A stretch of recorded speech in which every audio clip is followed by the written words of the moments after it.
sans pourtant autant ba comme bino mo botala la TV, botala la internet, bon mona ba mususu, akoma kolobela ba musicien, tout ça on porte-parole ya gouvernement, mais le bezala pasteur, azapé pasteur.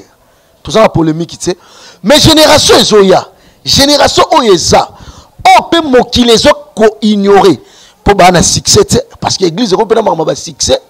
Et belé à Batou, bazotala lisusu intérêt ya église te, basalanza bazotala intérêt ya peuple de Dieu te, et belé à Batou, babandi kotala ba intérêt na bango, yango ezobe bisa réputation église. Au moment où muto azaki na vision, ya nzambe surtout tango azaki na vision nzambe ne bandeli, ba difficulté no so bande kokoka. Tango nzamba meki un peu ko banda ko goutisse moi miel, au moment moi Abonnez-vous massivement sur votre chaîne Aigle Info TV.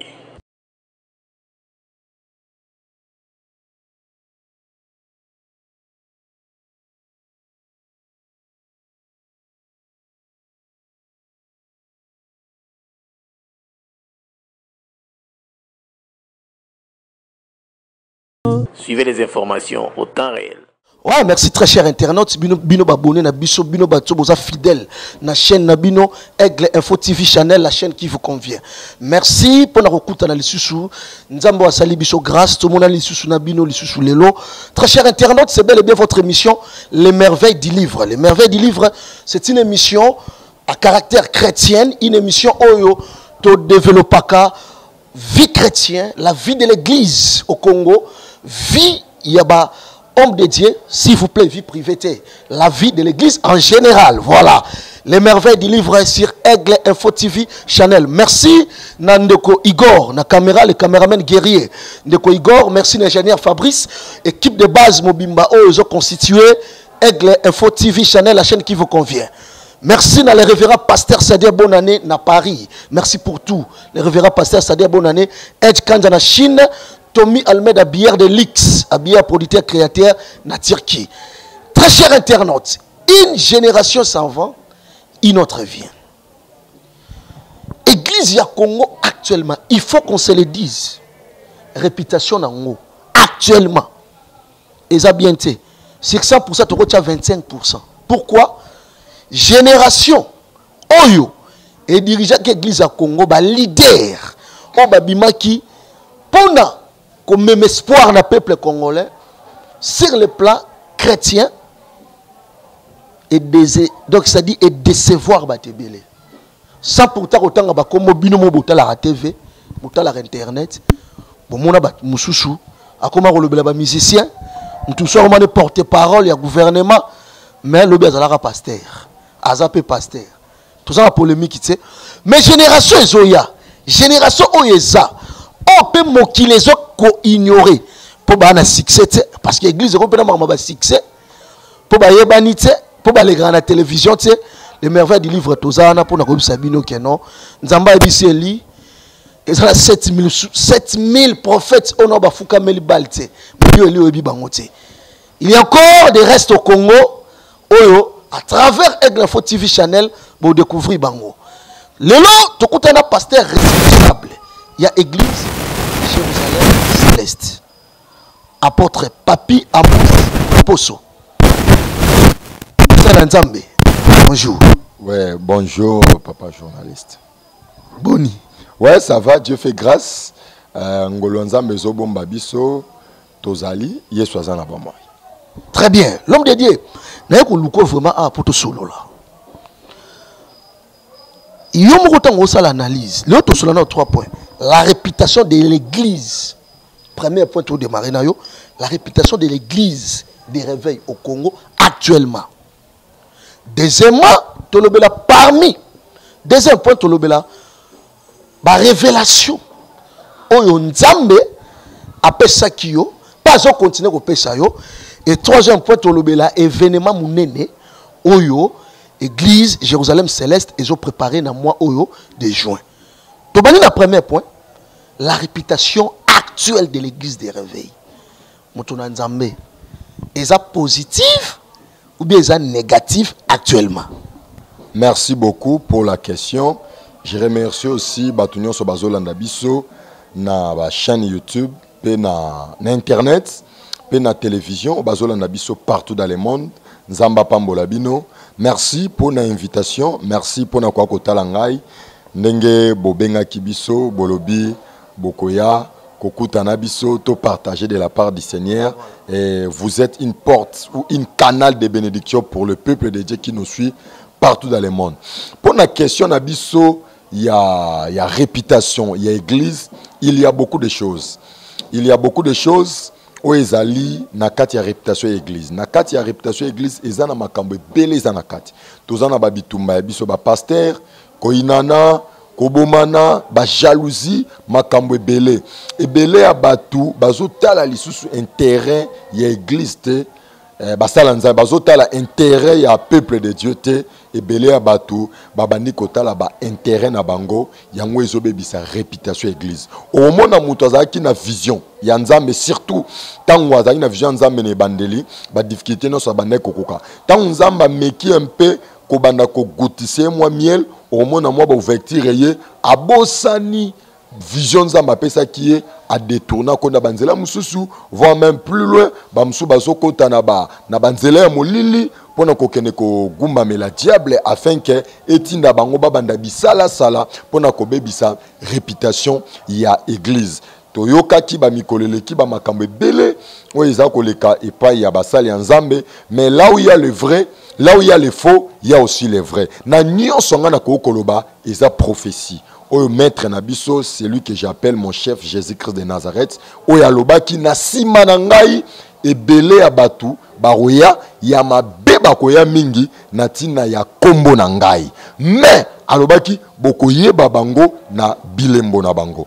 Ata kutu bayebisi mutu te oyeba toyebi bilembo na bango ya ba oyo bazoya na kombo na Yesu, mais bazali ya Yesu te pour mal répéter l'église de Dieu pour nous décourager. Ba makambe beleza ko le kapona réputation église, bebele ya bana nzambe ba se décourager ba msuba o sambela lisute, ba o bazana compréhension, ba o bana révélation ya nzambe te, ba oyo ba kangama na nzambe makaste kondima la bango ese kitaki na ba église ebele pe na bisika ebele, ba o faye ba bonga na mutemba bonga isu mitema te balobi mie kutu totika na ndao parce que ba pasteur baza ko pengwisa bas na biso, bazo pengwisa ba na biso na ba comportement na bango na balolenge na bango nde na yango na lingi na yebisa bana nzambe. C'est aussi une prophétie que notre Seigneur Jésus avait donné dans le dernier jour il y aura des moments très difficiles, il y aura des guerres, il y aura des ceci cela, des querelles par-ci par-là, même à l'église il y aura des problèmes, mais ezala ba eliso ke ezala possible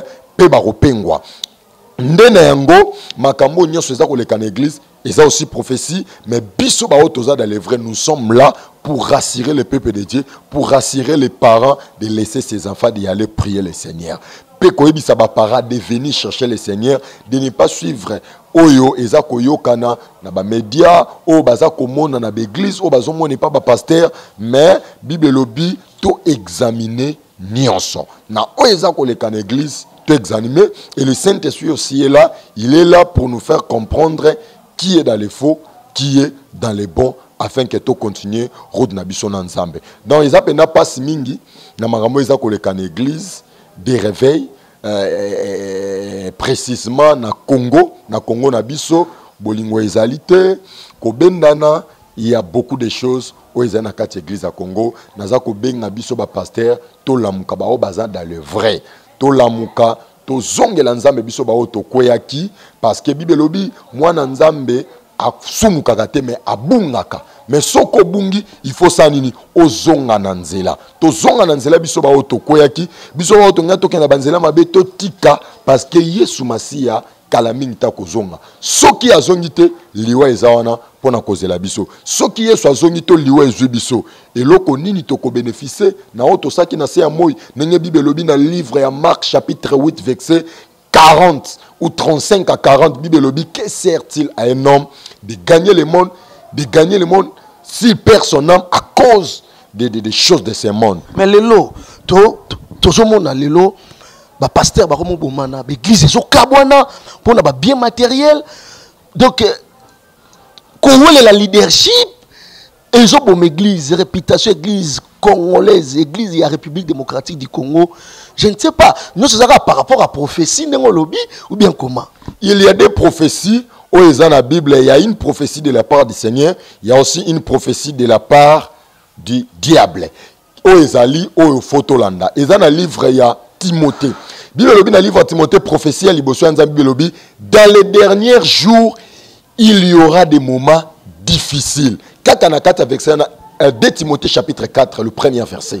Dans les derniers jours, il y aura des moments difficiles. Les gens seront orgueilleux, ils seront des fanfarons. Et bakolinga mbongo mingi koleka batu, bakobana kopotana. Nakati avec ça na makambo ezebele. Nakati avec ça ezana des prophéties. Nakati ya prophétie o ya kolo na biso na verset wana eza kolobena mikolo asuka batu na mikolo asuka, il y aura des moments difficiles. Mingi bakokangama na nzambe pe na prophétie ya côté ya diable bato bakobana kopotana bato bakolinga mbongo mingi. Il y a des choses que le diable utilise na epa ya basala nzambe. Il y a 3 choses pardon que le diable utilise. Le première chose c'est l'impudicité, le deuxième chose c'est l'amour de l'argent, le troisième chose c'est de l'orgueil. Mutu nyonso ezala ba obaba disciple na kati ya église ba révolte ba rébellion esama pourquoi mutu nyonso alinga za la leader lokola satan alinga ki azala leader na nzamba za leader. Or batu nyonso tutende ba bengami te bazala ba leader. Pe biso ba leader. Yana ba leader muso ba lingi bango kaka ne baza si toute l'église de Congo, tous les pasteurs congolais bango balingaka bango kakande. Ils n'aiment pas ces serviteurs puissent se retrouver. Or ce n'est pas ça. Biso ba pasteur et église de réveil ba francophone. Tous différents na ba homme de Dieu anglophone. Ba homme de Dieu anglophone bango ceux qui ba moni mutu na grâce ya nzambe ba osani ba ko tchele escalier amata ba matisier. Mais biso ba pasteur francophone so to moni mutu na grâce nzambe na place to matisaye to osani to bandi ko kangaye to tchele ba poso bitabe to stopeye akene libosote. Si réellement mutu na grâce nzambe tika biso ba mususu to tchema maboko amata po soki moko amati komata ya mutu moko ezara pona ye mokote ezara pe lisuni pona abenda batu mususu. Nous connaissons l'histoire d'Esther. Son oncle Mardoché, il travaillait dans la palais royal et il avait trouvé une porte pour que Esther akende pe kozwa espace ya kopona maloko la mwasi ya roi. Tango Esther apona maki lobi na yango baluka ki ba exterminer ba juif nyonso. Mais nzoka nzamba mema Esther pona lobiko ya ba juif. Tango nzamba alinga tombola mutu moko peut-être eza lobiko eza élévation pe pona église ya Congo, eza élévation pe pona mboka na biso Congo. Ndena yango biloko misato wana eza ko boma les hommes de Dieu, c'est de l'orgueil et l'impudicité des femmes et aussi de l'argent. Mutu abenga make pa na nzambe tango kaka moni nzamba mekisi kaka mwa gloire mutu moni mbongo kaka boye mbala moko abandonner appel ya nzambe abandi komi pesa na mbongo akomi na borgueil ebele pe akomi si basi nyonso ya ye. O nzamba bengi biso na biloko wana te, nzamba bengi biso pona ko gagner ba âme eza na bato pele ono ba yebi Yesu te na ba mboka pele lo biso ba pasteur tolingi kaka Europe tolingi ba Amérique tolingi ba pays ya minele. Or na mboka na biso Congo et na ba province o évangile na nekoti na mandaka na ba fin fond kuna na ba sankuru kuna na ba bandundu na ba kazamba na ba masimani ma ba kenge évangile na nekoti te bana nzambe belé bazo souffrir ba gumba mela bikeko musaleze belé afin que to lakisa bango Yesu nzambe ya solo Yesu azo zonga kalate ndenge batata na biso ba edi na bala ba travailler batata na biso ba sikate na ba travailler ba idaousa baba kelani et nous devons suivre l'air pas azalaki na mwasi moko soki esi abali mwasi wana kaka pas de divorce mais biso lelo na bali mwasi soki na moni ba sœur batonde belé na église et puis na komo lukela mwasi nga kufa pona zo mwasi mususu to na komi koluka ba divorce afin que na pointer mwasi on a pointer na église nyonso wana ezo sepelisa nzambe te biloko misato wana ndekotisi embriement na kati évangile to na kati église. Très bien, l'homme de Dieu. Merci, j'espère que les merveilles du livre Zala pour Nabino, Bino, que non, il y a encore des restes. L'homme de Dieu est franc, n'a pas propos naïe. Moutouna Zambé. Vous avez un message, moko. Parce que vous avez déjà tout dit dans le premier point. Dans le deuxième point, vous avez un message, moko, au Nzamba Pesakio. Na Covid-19. Le problème, c'est que au Congo, ben crédit, comme tellement belé. Oh, ok. Ata message pesa mi amonaka ndoki ta distraction luka mbongo. Mais vous au moins Avant Covid-19, Dieu vous avait parlé. Et il y a encore message moro Nzamba Utolo Banayo pour le pays moro et Afrique centrale. Toujours on a Covid. Nzamba lobela kiyo nini. Et ba précision dans ngozala ki nini. Merci beaucoup, messieurs les journalistes. Il y a pas mal de messages que le Seigneur m'avait donnés par rapport à avant Covid. Le Seigneur m'avait parlé aussi. Il y a un vent qui va souffler dans le monde. Cette vent-là, c'est une frappe. Parce qu'il y a trop de mal qui a envahi le monde entier. Précisément dans le pays orient. Le mal a frappé. Voilà pourquoi le mal en est que Malouana, Covid-19 est frappé Mingi dans le pays orient. Et ça,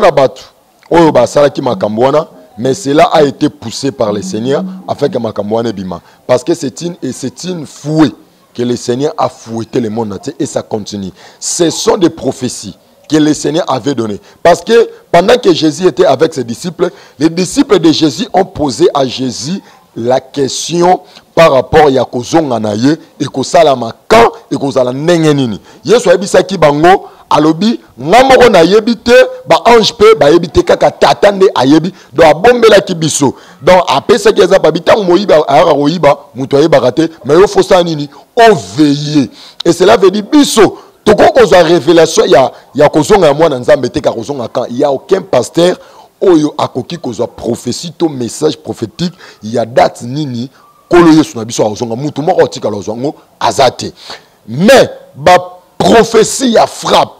Il y a des signes prophétiques, il y a temps de la fin. Nous pouvons en avoir. Et par le Seigneur Jésus, il est capable et il est prêt. Il est ouvert de nous révéler des choses qui arrivent. Parce que le monde de ces communes, et il me l'avait révélé qu'il y a une vent qui va souffler. Et il a dit, ces vents-là, ça va tuer, ça va ravager beaucoup de gens. Et puis, j'avais écrit ça. À part yango, na monanga na vision, na moni, na zaki quelque part, pene à rivière, na moni li kolo fongwami, et puis colonne morobo ya moto kiti, ba tout nyonso biska bazaki ba s'agenouer. Et moi aussi, j'étais là, je me suis agenoué. Il y avait des visages que j'avais vu, que je connais.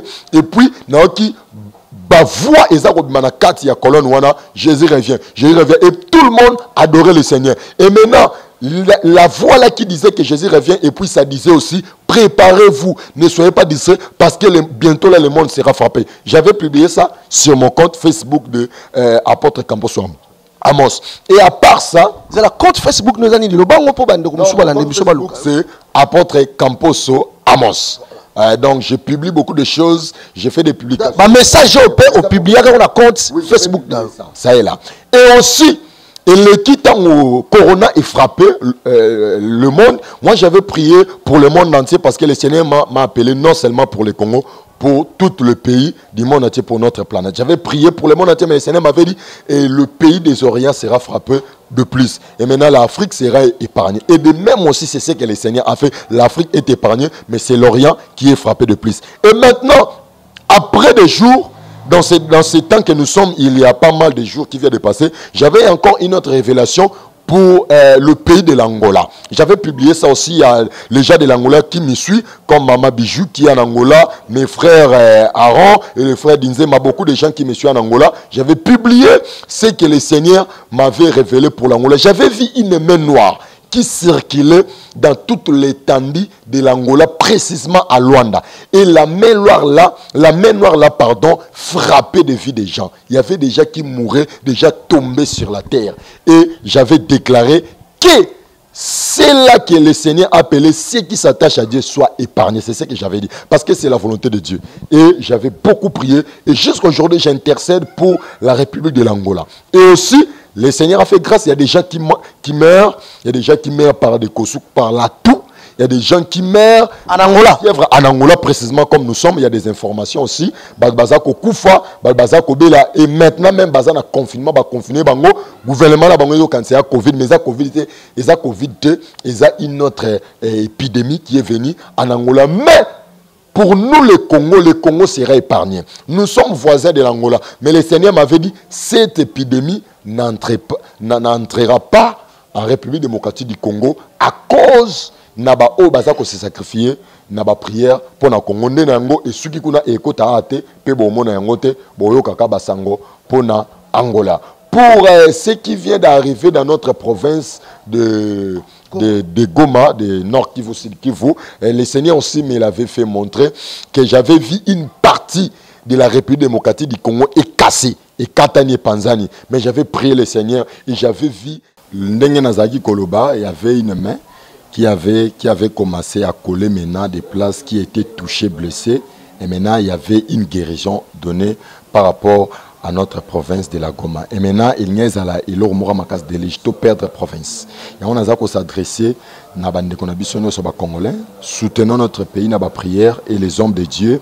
Le beau Kwanza Mezana Congo, notre pays est l'un des pays où on a soutenu pour préparer les venus ou les retours de notre Seigneur Jésus-Christ. C'est encore un pays évangélique et nous devons vraiment beaucoup prier parce qu'ils ont combattu spirituellement et physiquement par rapport à tous les bénédictions que le Seigneur a mis dans notre pays. Et voilà pourquoi nous sommes un peu combattus par rapport spirituellement et physiquement na makambebele toza ko vivre na pays na biso makamususu ezo sala maranzela ba konzi ba to ebele, ce n'est pas eux, il y a un esprit qui combat notre pays. Et si nous, les hommes de Dieu, nous élevons et nous pouvons donner le meilleur de nous-mêmes et amener le changement dans notre pays. Je pense que c'est un peu ça. Mais apôtre, le problème est Ali que il s'est passé un problème que bah message autour. Bah message autour se passe avec précision. Bah détail n'est pas détaillé bah message boy. Mais comme si bah zone limité, bah on dit mabinoté, c'est dit à quoi? Au dimat c'est parce que Congolais comment attaque fanatisme na instance nyoso musique balle tina makamba ki bonzambe ki fanatisme comment ba professeur avec précision mais comme ces on est inaperçu, c'est dit à quoi? Bon, le problème est que il y a beaucoup de faux, où ils ont dérangé Batou. Bana Nzambe basé belé au bana volonté à soutenir Evanzambe, je vous dis. N'a pas payé belé, il y a les Congolais se trouvent dans tous les pays du monde, partout bas Congolais basali. Et aussi les Congolais ont les cœurs de soutenir. Mais le mal est que le diable Azana ba envoyé naïe pour décourager bateau bana pour ça qu'on soutenir Evanzambe. Mais nazo yebisa bana Nzambe non so bazola nangai parce que ba Congolais bien na bango partout bakendara ata ayebilang ya mboko azali mais munorona bossa na ngote ils sont comme des juifs. Nous sommes les juifs d'aujourd'hui que le Seigneur a choisi pour préparer son retour. Ya on a zo bisaba na Nzambe ezana batu o baza nengolo ba ne banele mission. Il y a encore 7000 qui n'ont pas fléchi les genoux et pas Nzamba bal. Bazali o baebani nante. Tant Nzambe aïsaki Eli mais 70 o baebani été. O batanga ka kizara Élysée. Peut-être ba Élysée baebani. Mais o baebani pété bazali. Mais yango wana toza ko senga na batu. O bana révélation. O ba lingara Nzambe. O bana poso soutenir makama Nzambe. Eza pe na ba Élysée mususu. O baebani te. O Nzamba utilisera. O Nzamba selara. Et singa ka ba soutien na bino. Pour que le message soit comme la bino et c'est un soutien la bino pour que le message Nzambe fongama. Grâce à Nzambe zali mais les moyens. L'évangile est gratuit mais l'évangélisation ça demande des moyens s'écoutant. Même de tutos dans séminaire fiche. Exactement. Troisième point, autour il y a séminaire 3 grandes journées d'évangélisation. Ah, Thomas. Comment 3 grandes journées d'évangélisation. Tant que Nzambe baroya et comme un spectacle. Et comme il y a boyokani, so ba taliga ba wana moni, ba saliga ba muta telemi. Mais 3 grandes journées d'évangélisation, vous allez parler de quoi? Et base, le fond et la forme. Même si tu es journalisme, le fond et la forme. Il y a 3 grandes journées aux Izani. Bon, notre message dans la vision que le Seigneur m'avait donnée, nous ramenons le cœur du Père, le cœur du Fils vers le Père. Parce que il y a un Nzambe belé, oh non, ba yebi Nzambe te. Toi na posa to longo la ba na molili, ba ya na lumière et pas ya Nzambe. Et maintenant clé, il y a message que la pesangai ezali ko sala nini komema bat na sanctification. Komema bat na bando a péché, peut préparer retour, il y a Seigneur Nabiso. C'est ça le message que le Seigneur m'avait donné. Mais dans le message, il y a Seigneur Nabiso, thème Nabiso, c'est ça, Jésus-Christ lui-même en œuvre. Parce que il y a un abattu, comment ça en place ensemble. Il y a un abattu, ça en place ensemble, surtout dans les communes que nous sommes. Je suis de nouveau, je suis né dans ces communes, mais pour l'évangile, je viens de nouveau. Il y a un commis place où on a ouverture, il y a Bisika ou Yasika. Ngana Benibino. Nzambende a fait ce programme où il y a 3 grandes journées. La commune. La commune, il y a un batoza juste en avenue Kaemba, numéro 59 bis, croisement, direction Figro et l'avenue Kaemba. Sorozo au Outi Changu au Kita, aux commune en Ngabokiti, na arrêt les champignons. Soro Outi Funa, Lukunga, Rompengaba, ou commune en Ngaba, au Kokita na avenue Kaemba, arrêt Libulu Manzenge. Toi, juste en avenue Kaemba, deuxième direction, numéro 59 bis, Tozana, Kouenwana, séminaire Ezawana, Nzambe, na cette commune, Jésus-Christ se sauve, guérit et libère. Venez, yom on a des problèmes, on a des difficultés, c'est Jésus-Christ qui sera en œuvre parce que c'est lui qui vous appelle. Jésus-Christ lui-même en œuvre. Il y a un thème pendant 3 jours. Bien sûr. Vous êtes sûr que c'est Jésus-Christ qui sera vraiment en œuvre? Ou bien ils ont la gris-grité? Non, maintenant, commune en Ngabo Toyo, qu'ils en a battu, ça va formalité, va faux miracle, et aussi, faux prophétie. Oui, faux prophétie. Tu peux sa prophétie à Angola, tu peux ça qui, tu affirmation, ils allaient sur beaucoup d'internet, d'accord, dans le monde, on a témoigné, tu affirmes un peu message à coronavirus, et d'ailleurs, j'ai aussi la révélation sur le corona, et par rapport au temps de la fin que nous sommes, nous avons plein de sorties pour Nango. Mais nous avons Bisaba Nanzambe Boya, Eza Yesu Masia ya Nazareth, né à Bengibino. Le tombeau est vide. Le Jésus là, le fils de Marie, qui était mort, il est ressuscité après 3 jours. Le col à tombeau à Yesu Masia Eza Polele, Nazo la cabino, le biko ya Yesu. Et au sala qui bisika nyonso esi bakanga qui m'a ramené ko fongwama. Et Jésus est là pour nous libérer, c'est lui qui sera en œuvre, c'est lui qui travaillera. Donc biso Yesu kaka na makambo nyonso.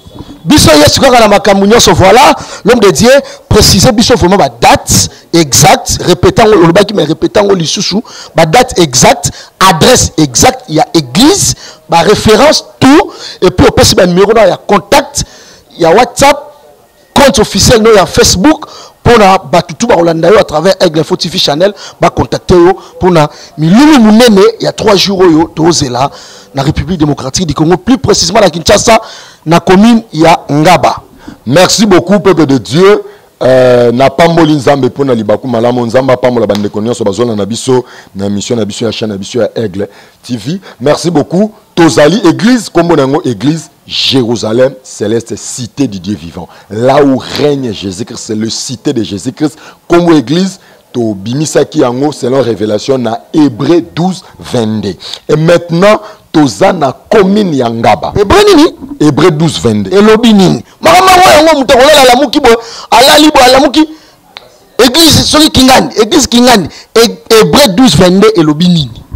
Hébreu 12 22 bazolo belake Yesu Masia bazolo belanini balobi na ngomba o Moïse abanda komema batu ngomba wana bazali kolinga te mutu akoma pembeni soki ata soso akomi il faut akufa il faut azika parce que onction le kaki maintenant siko balobi na ngomba o biso tozali kombo na yango ezali la Jérusalem céleste cité du Dieu vivant bisika o Yesu Masia yemo konde azo régner dans la ngomba wana ngomba o biso to mata eleki ngomba o Moïse amataka ya Jérusalem céleste donc il y a o ya Moïse so pour ça il faut kufa mais o ya biso la cité Dieu voilà Jérusalem céleste c'est ça pour muta bika miracle c'est ça.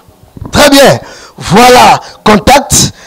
Ouais ba contact na biso ezali Facebook ya église ezali Jérusalem céleste voilà ndeba ozoba news noso ya église. Mais bah news mususu pe église en général ils ont un compte Facebook nanga ezali apôtre Camposo Amos wano ozwape ngai ba news nyonso so ko za peut te soutenir yo na musika au compte na compte wano okomel biso so ko ngo zwanga direct numéro na ngai ya WhatsApp ezali plus 243 89 60 82 041 plus 243 89 60 82 041 Wanendozu apôtre Camposo Amos. Donc rendez-vous à prise pour C. 11, 12 et le 13 juin 2021. Je vais parler un peu sur le mois de juin. Mois de juin est le 6e mois année. C'est le chiffre 6, le chiffre de la création. Nzambe po sala mokili alobaki, mais pendant que sala mutu a travaillaki. Le mois de juin est un mois où Nzamba a travaillé pour la vie à mutu. Yangwana Nzamba pesa nga mikolo misatu. Chiffre 6, 6e mois, c'est le mois de la création. Et 3 jours, c'est la résurrection. Toya Nzamba ko ressuscité makamna biso, et nous sommes dans le 6e mois, le mois de la création où Dieu avait travaillé. Yango thème na biso ezali Jésus-Christ lui-même en œuvre, le mois de la création où Dieu avait l'état de travailler. Maboko ne koma ki salta simba ki mabele, donc il est le potier. Il nous donne la formation, nous les argiles. Donc yango na bengi sibino et rozapena malamu Nzamba oyeba komi monisa na ngolu nayi. Très bien, il est le potier, il nous donne la formation, nous les argiles. Donc, merci très cher internaute. C'est par cette phrase qui est au point final, l'entretien votre mission, les merveilles du livre. Ce livre, et ça, pas n'importe quel livre, nous sommes dans la Bible. C'est-à-dire, ici, tout ça là, publicité à Moutouté, mais nous allons parler de la Bible. Les référents apôtres Papi Amos Camposo et Nasengi Bino, c'est vendredi 11 juin, samedi 12 juin et le dimanche 13 juin, Koratete. Jésus-Christ lui-même sera en œuvre. Avenue Kaimba, 52, direction Frigo, commune Yangaba. Tozalazalawana. Aigle Info TV Channel et Rosalawana, Kobanda les 11, les 13, Bokozwa intégralité, il y a séminaire sur Aigle Info TV Channel. Merci infiniment à le révérend pasteur Sadia Bonani à Paris. Merci Natomi Almeida, bière de Lix, à bière producteur créateur, na Turquie. Merci infiniment à Edge Kand à la Chine, le manager. Merci l'équipe technique Mobimba. Na pesi mote na ndeko Igor, ingénieur Fabrice, tokutani prochainement pour le numéro à Sikaya, les merveilles du livre. Ciao. Abonnez-vous massivement sur votre chaîne Aigle Info TV.